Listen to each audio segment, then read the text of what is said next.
आज बाबा साहब के महापरिनिर्वाण दिवस के अवसर पे मैं उन्हें कोटि कोटि नमन करता हूं और दिल्ली सरकार और दिल्ली के लोगों की तरफ से उन्हें श्रद्धांजलि अर्पित करता हूं। वैसे तो हम हर साल आज ही के दिन बाबा साहब का महापरिनिर्वाण दिवस मनाते हैं, लेकिन कई बार ये एक फॉर्मेलिटी बन जाती है कि हर साल इस दिन हमें बाबा साहब का ये दिवस मनाना है। लेकिन आज इस दिन जब ये बुकलेट लॉन्च की जा रही है और जब आज के बाद से दिल्ली के सभी स्कूलों के अंदर, अभी सरकारी स्कूलों में ये शुरू किया जा रहा है और मैं उम्मीद करता हूँ कि सभी प्राइवेट स्कूल भी इसको अपनाएंगे,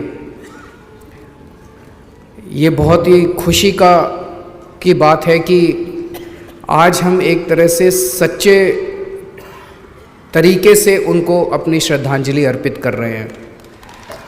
वो इतनी बड़ी हस्ती थे, इतने महान व्यक्ति थे। जैसा भी राजेंद्र गौतम जी ने कहा कि कहीं ना कहीं उनको एक तरह से दलितों का नेता बना के हमने उनके दायरों को बहुत संकुचित कर दिया। उन्होंने अपने जीवन में दलितों की तो आवाज़ उठाई ही उठाई। वो खुद उस समाज से आते थे, उन्होंने खुद अपने जिंदगी में बहुत संघर्ष किया, लेकिन उन्होंने समाज के हर उस वर्ग की आवाज़ उठाई जो समाज का वर्ग दबा हुआ था, कुचला हुआ था और जो अन्याय झेल रहा था। उनके जीवन से सबसे बड़ा मैसेज ये है, एक गरीब परिवार में पैदा हुए, गांव में पैदा हुए,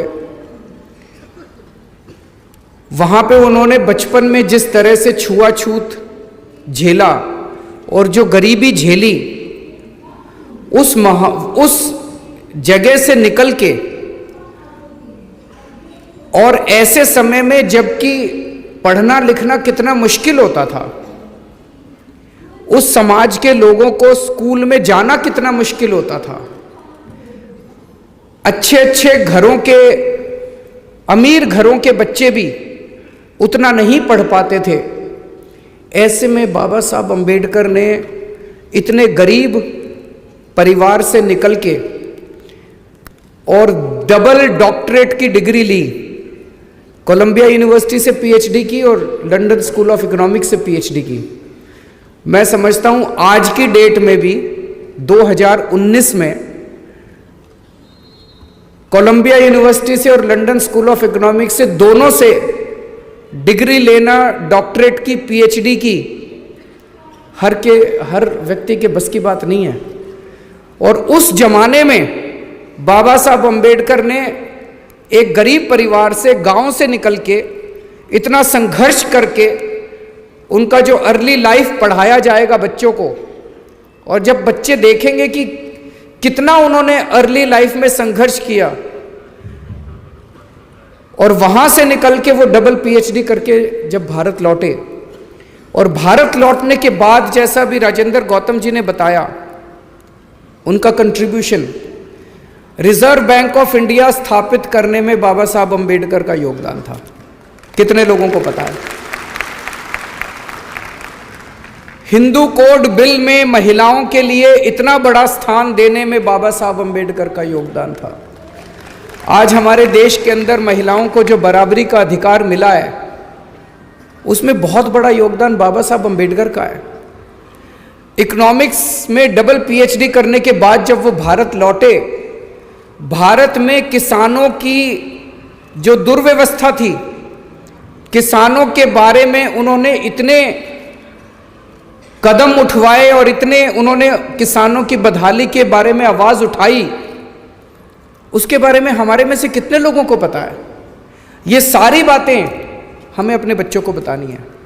हमें इसको, बुकलेट को किसी एक करिकुलम के एक चैप्टर की तरह अगर हम बताएंगे तो कहीं ना कहीं गड़बड़ हो जाएगी। हमें इसको इस तरह से कहानी के रूप में बच्चों को बताना है कि बच्चों को इससे प्रेरणा मिल सके। बाबा साहब अम्बेडकर ने ऐसा संविधान दिया है हमारे देश को। आप सोच के देखिए, 1947 में जब देश आज़ाद हुआ था, पूरे देश के ऊपर छोटे छोटे इतने राजा महाराजा थे। सरदार पटेल ने देश के अंदर घूम घूम के सारे देश को इकट्ठा किया, एक भारत बना। पूरी दुनिया को उस टाइम यह लग रहा था कि भारत ज्यादा दिन चलने वाला नहीं है। इतनी विविधताएं थी, इतने धर्म थे, इतनी जातियां थी, इतनी संस्कृतियां थी, और उस सारे देश को सरदार पटेल जहां एक और इकट्ठा कर रहे थे, बाबा साहब अम्बेडकर ने ऐसी किताब लिखी, ऐसा संविधान दिया। पूरी दुनिया को लग रहा था कि थोड़े दिन के बाद भारत के टुकड़े टुकड़े हो जाएंगे, भारत अलग अलग हो जाएगा, सारे लड़ मरेंगे। लेकिन बाबा साहब अम्बेडकर आज 70 साल के बाद भारत अलग होने की बजाय धीरे धीरे भारत एक होता गया है। हम सारे लोग एक होते गए हैं, भारत इकट्ठा होता गया है।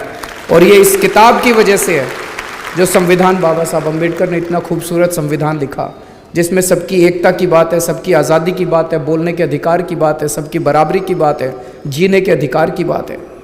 ये सारी बातें हमें बच्चों को बतानी है, और इस तरह से बतानी है कि उनको इससे प्रेरणा मिल सके। ये बुकलेट भी मैं समझता हूँ, ये इसको हम एक तरह से फर्स्ट ड्राफ्ट के रूप में माने।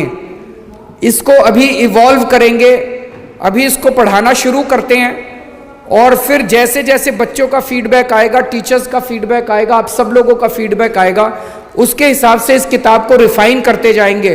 और मुझे लगता है 1-2 साल के अंदर हम एक ऐसा कोर्स तैयार कर पाएंगे बाबा साहब अम्बेडकर के बारे में, जिसको केवल दिल्ली नहीं, पूरे देश के अंदर पढ़ाया जा सकेगा। और पूरे देश में कुछ दिन पहले हमने इच्छा जाहिर की थी कि हम देशभक्ति अपने बच्चों में कूट के भरेंगे। हम बच्चों को स्कूल में देशभक्ति सिखाएंगे। मुझे लगता है वो देशभक्ति सिखाने की दिशा में ये पहला ठोस कदम है जो हम बाबा साहब अम्बेडकर को पढ़ाने जा रहे हैं। आज इस अवसर पे ये